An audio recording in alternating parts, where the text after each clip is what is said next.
It wasn't the ark. It was his presence. Have you ever stood before something that looked impossible to cross? A barrier so overwhelming that no bridge, no plan, no effort could get you through? Israel knew that feeling well. After wandering 40 years in the wilderness, they finally stood at the edge of the promised land. But one obstacle remained, the Jordan River, swollen with floodwaters. To human eyes, it was hopeless. Children cried. Families murmured. Warriors gripped their swords, but swords are useless against rivers. The priests carried the Ark of the Covenant, the symbol of God's presence. And when their feet touched the edge of the water, something supernatural happened. The river stopped. The people crossed on dry ground. It wasn't the ark itself, not what overlaid with gold, that made a way. It was the presence of the living God. And in your life today, when setbacks and obstacles rise like floodwaters, remember this, it's not the symbol. It's his presence.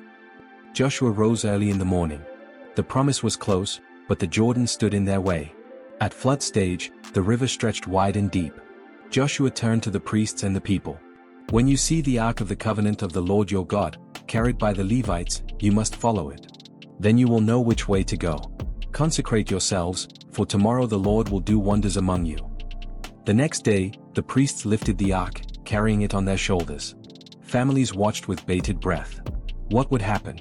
Would the river swallow them? The priests stepped forward.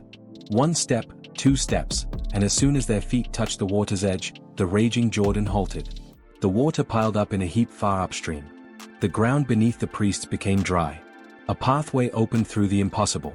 Israel crossed over, tribe by tribe, family by family, until every child, every elder, every warrior stood safely on the other side. The ark stood in the middle until all had passed. Then Joshua commanded 12 stones be taken from the riverbed, a memorial for future generations. Why? Because Israel needed to remember, it wasn't wood, gold, or ritual that parted the river. It was the God who dwelt among them. His presence opened the way. Centuries later, when Israel treated the ark as a lucky charm, they were defeated. The Philistines captured it, proving again, it was never about the box. It was always about the presence. The message was clear, God's presence, not symbols, not traditions, not rituals, brings victory. Today, we may not face rivers at flood stage, but we face obstacles just as intimidating. Maybe your obstacle is financial, bills that pile higher each month, mocking your effort. Maybe it's a medical diagnosis that leaves you trembling. Maybe it's an opportunity that always seems out of reach. You've tried everything, budgeting, applying, working harder. But like Israel staring at the Jordan, your sword is useless against these waters. You can't fight a flood with a weapon. This is where setbacks can become holy ground. Because when human effort fails, God's presence prevails. Think about it, we often lean on symbols. The degree on the wall, the title at work, the rituals of religion. But none of these part rivers. None of these open impossible doors. It is the presence of God that makes the difference. One moment in His presence can bring peace where there was panic, strength where there was weakness, and breakthrough where there was only delay. Your Jordan may still look wide. Your setback may still feel overwhelming. But when His presence goes before you, the waters will part. Remember, it's not the ark. It's His presence. Joshua 3 reminds us that God's presence is not a symbol to carry, it is a power to live by. Israel's swords couldn't conquer rivers. Their strategies couldn't part waters. But the presence of God, dwelling among them, made the impossible possible.